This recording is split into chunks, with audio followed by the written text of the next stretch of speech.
Coming up, we're speaking with the leader of the subcommittee in the U.S. Congress that is tasked with screening legislation about Native people. Plus, vaccines, filibusters, and more divisions in Washington. Commentary from John Tahsuda. I am Aaliyah Chavez. Join us for those interviews, plus headlines from the ICT Newscast.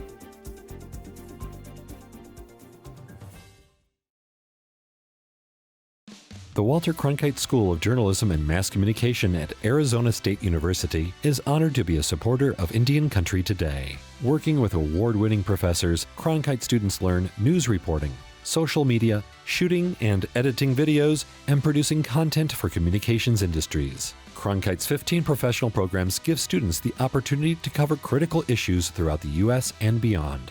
Learn more at cronkite.asu.edu.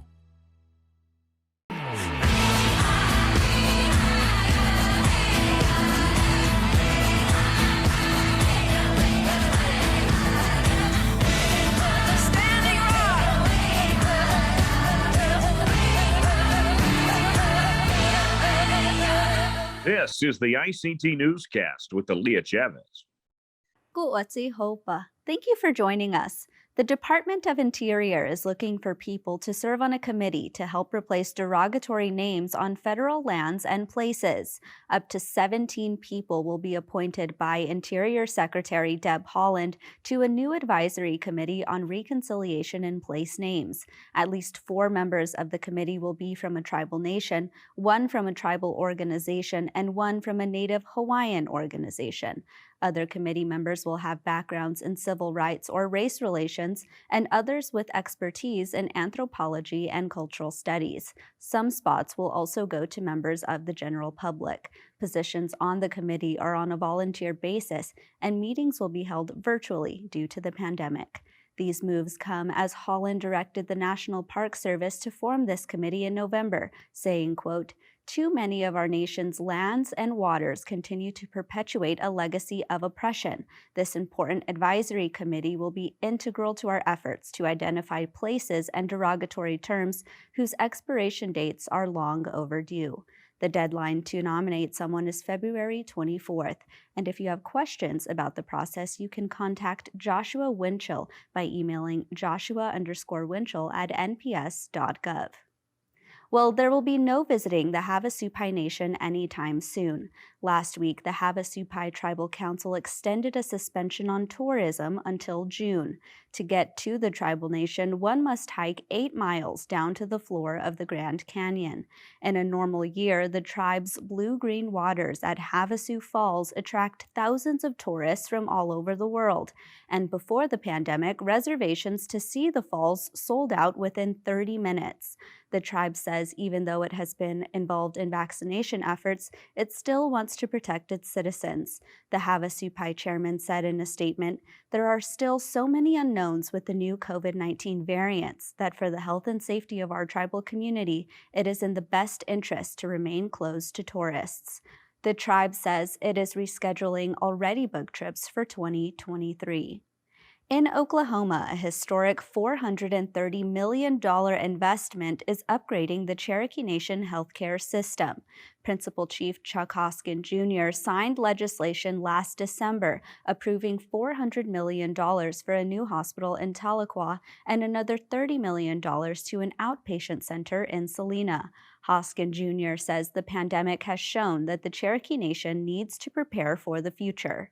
We know that when you construct a facility and design it in a way that anticipates that you'll have to deal with infectious disease, even before people knew what COVID was. When they were designing our outpatient facility, we understood that a modern healthcare facility needs to be designed to take into account that you could be dealing with pandemic. The new hospital is designed to handle over 500,000 patients. The tribe is aiming to break ground this year with a 2024 open date. A new store in southern Minnesota is bringing traditional native culture and products to the public. Megan Schnitker sells salves, tinctures, and teas made from locally harvested plants at her business, Lakota Made. She and colleagues work with farmers and the Department of Natural Resources to find areas not sprayed with chemicals. The Lakota herbalist learned how to make her products from family and elders on the Rosebud Sioux Reservation. When Schnitker quickly ran out of products at her Makato Wachipi booth, she knew she needed to expand.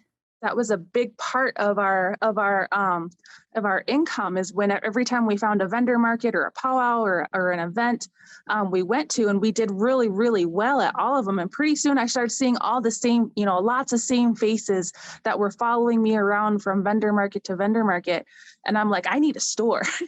The shop is located near the memorial paying tribute to the 38 Dakota men who were hanged in a mass execution during the War of 1862. A classroom is also being created in the space that will house cultural classes and workshops. And those are the headlines for the ICT Newscast. I am Aaliyah Chavez. Coming up, we speak with Congresswoman Teresa Leger Fernández about her work advancing Native issues in Congress. Plus, is bipartisanship a thing of the past? We'll be right back.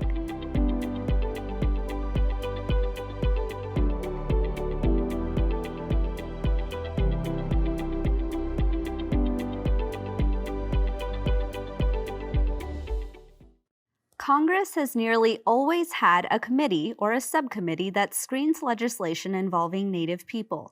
Today, that is the Subcommittee for Indigenous Peoples in the United States. It is chaired by Teresa Leger Fernández, who is a representative from New Mexico.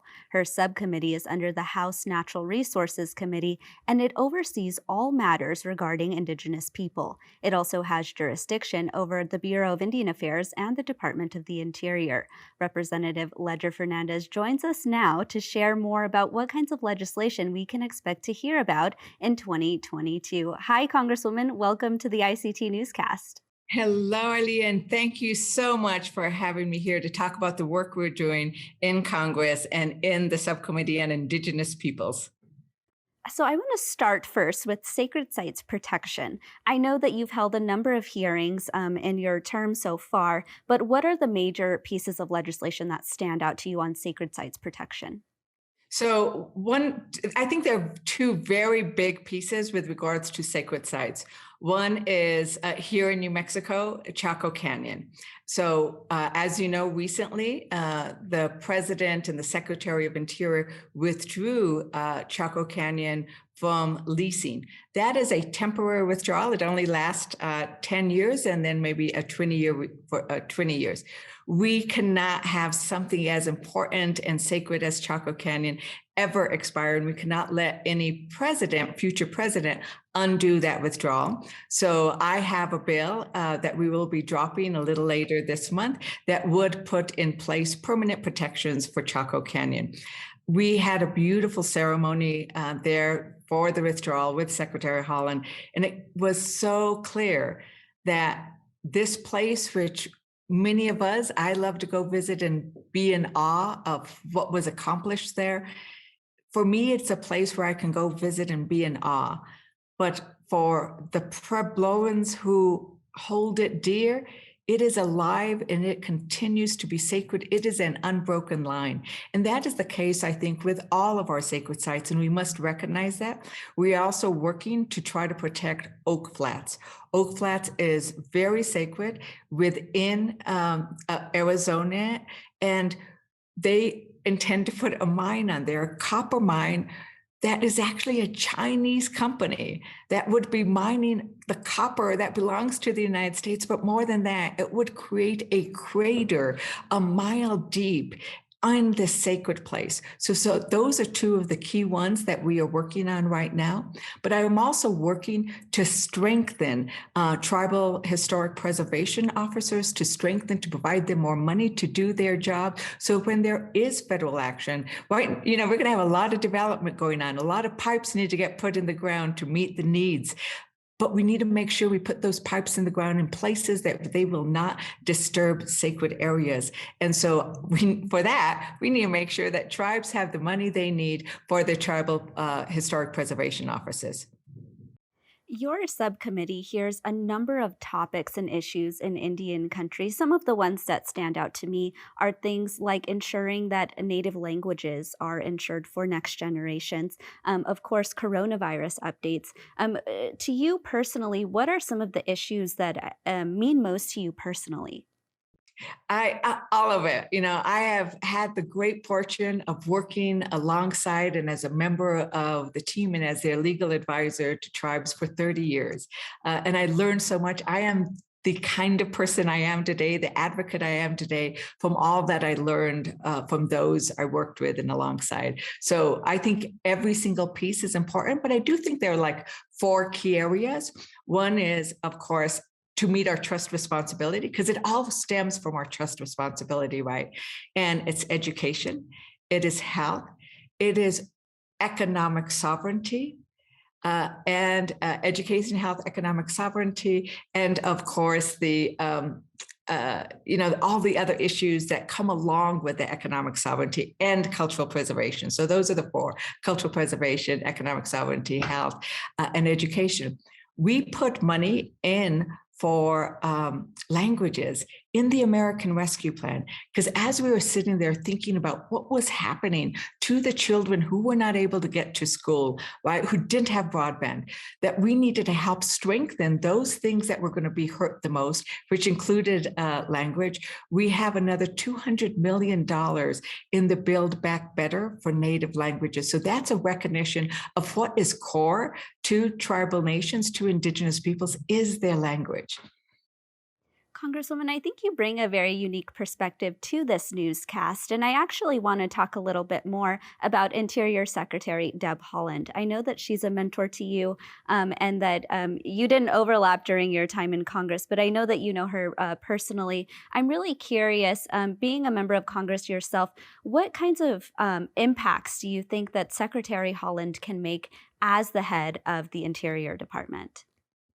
Well, first off, we must remember that when the Speaker acknowledged and congratulated Secretary Haaland for her appointment, she noted that Secretary Haaland had been one of the most impactful and effective legislators in the short time she was there. And what she did was raise issues like the murdered, missing Indigenous women. Her and Representative Sharice David were able to bring a face to that and raise it in a way it hadn't been raised before. And we are now looking at that, right? And the, Squaw Valley, right? Something that some might think as small. She said, no, we cannot have these places that are on federal lands be named in a way that is derogatory. So from big things like Chaco Canyon to, or renaming Squaw Valley to Palisades. So we are not using a derogatory term, to actually looking at what do we need to do to protect the planet. She brings with her that understanding and that recognition that we must always work in harmony with everything around us, right? We must see that the plants and the landscape and us upon it and the animals, we all have to be understanding that we live together in this place and we honor it, right? And so she brings that. I did get to overlap for 3 months with Secretary Haaland, so I was really excited about that. And she was a mentor to me in that short time. And some of the legislation I'm carrying comes from work she did at the legislature and Congress.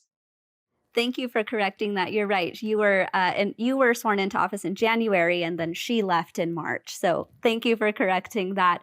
I want to talk about this idea of bipartisanship in Indian country. We hear so often from Native leaders that the issues in Indian country span on both sides of the aisle. I'm wondering if you could talk about legislation and how important it is to have members of the House from both sides of the aisle support issues in Indian country. I am really pleased that in my committee, we all work together. My ranking member, Don Young, Republican from Alaska, he just wants to get things done. And so those who've choose, right? We all self-select who wants to be on this committee. Those who choose to be on the subcommittee on Indigenous peoples want to work to address the issues because they're huge, right? Our failures in Indian country are enormous, right? And so they want to work on those issues. And I've been really happy, right? Most of the bills are bipartisan. I asked the majority floor leader if I could have a day of just Indian bills on the floor, Native American bills.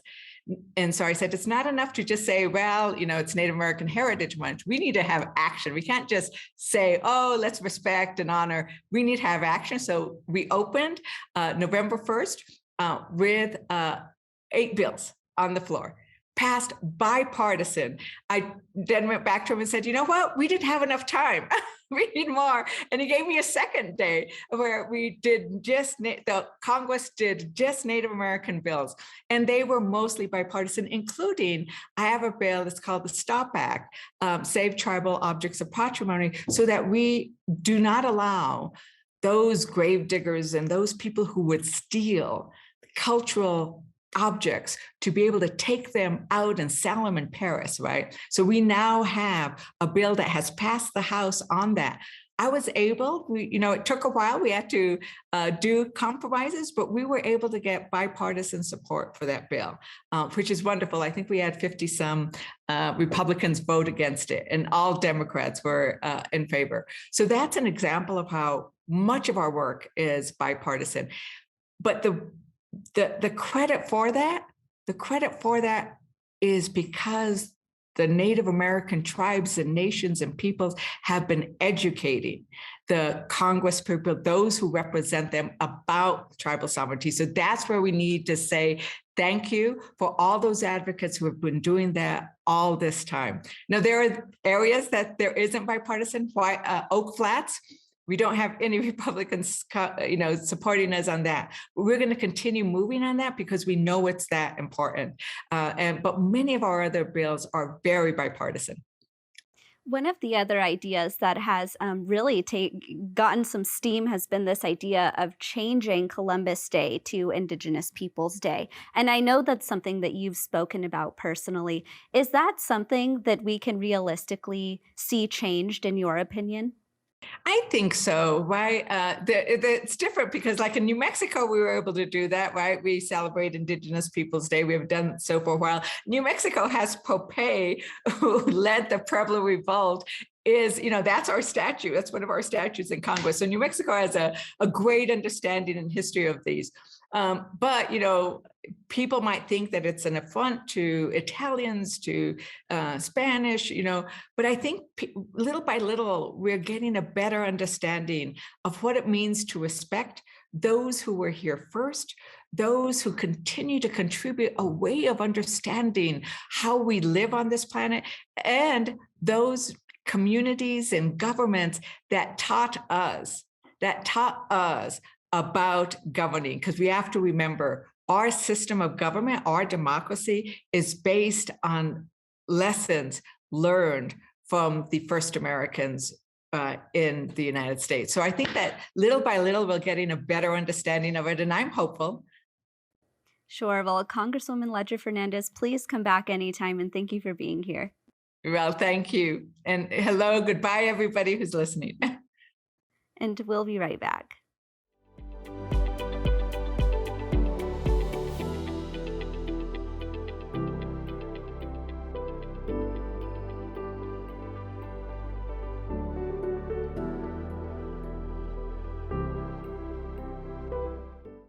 A lot of discussion is happening in our nation's capital about the idea of ending the Senate filibuster. Joining us now to talk about that and other topics is John Tahsuda III. He's a regular contributor to the ICT Newscast. John was the staff director for the Senate Indian Affairs Committee, and he is also a former principal deputy assistant secretary for Indian Affairs. Today, he is a partner with Navigators Global, which is a company that provides political services to several industries, including tribes. Hi, John. Good morning, Elia. So what are you hearing about the Senate filibuster? Well, a lot of discussion, on the Democratic side in particular, is they're really looking at ways to try to get around roadblocks within their own caucus, actually, to achieving some legislative, proposals, primarily of the president, but some of that they have their own as well. And so it's a common problem, happens all the time with the Senate, because to advance most legislation, you need 60 votes to get around points of order, et cetera, and proceed to action on bills. This question about filibuster comes up every few years. Both parties have raised ideas about redoing the filibuster or getting rid of it completely. And it often comes up whenever one party doesn't have firm control. In this case, we have an even split with the vice president casting a majority vote to get over the even split. And so once again, we're in this debate, and it's always academically interesting. And often it has not yielded many changes in the rules until the last few years, actually the last 10 years or so, when they changed it for nominations. Remains to be seen how it works this time. In the case of nominations, after several presidencies in which nominations for senior officials in an administration that need Senate confirmation were unable to advance because of filibusters, they changed that rule. In the past, really for much of the history of our country, presidential nominees pretty easily went through the process and were confirmed by the Senate, even with the 60 vote majority requirement, because everybody accepts the fact that a president needs to have people to fill out senior positions in his administration to be able to run the country. And both parties, that's been a general acceptance until the last couple of presidencies. And then it really has become an issue. And so they sidestepped that by changing the rules on that. And now the question is, well, if we have major legislative objectives, why wouldn't we do it for that? And so that's sort of, a philosophical question. For Indian country, really, it puts us in an interesting spot because most Indian legislation or tribal-focused legislation, it has broad bipartisan support. And when those bills move forward on their own, they generally pass, and they certainly achieve enough support to get to debate and floor and passage.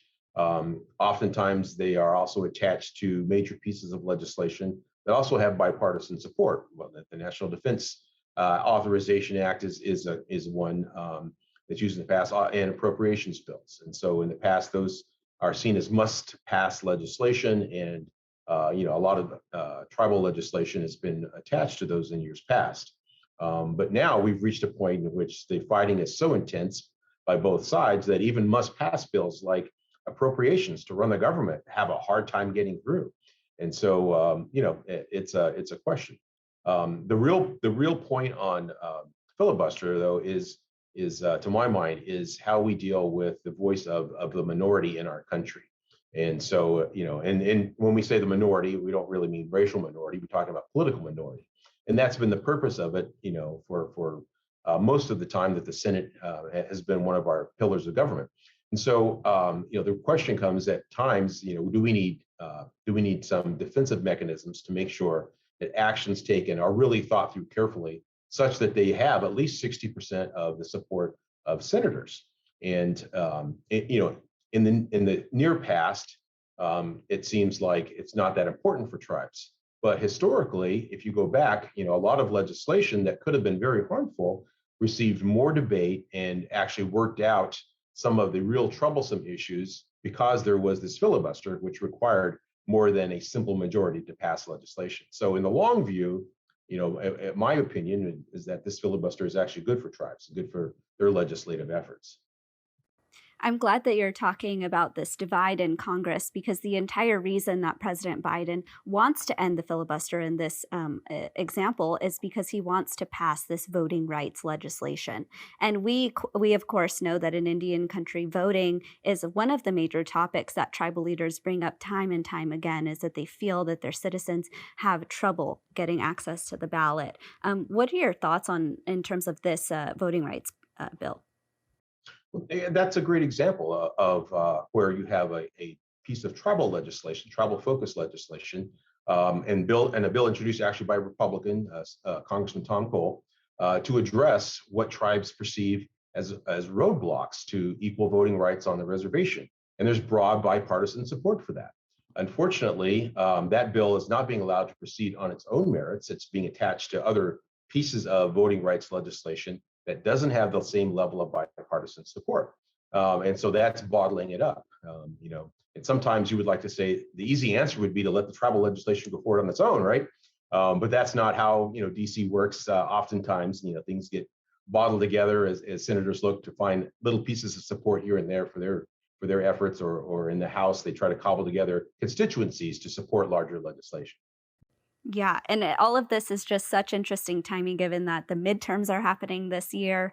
And the other really big piece, I think, of this is that President Biden, it really feels like, needs to push this agenda forward because he's losing support. At least that's what the polls show. And so all of it is just very interesting timing.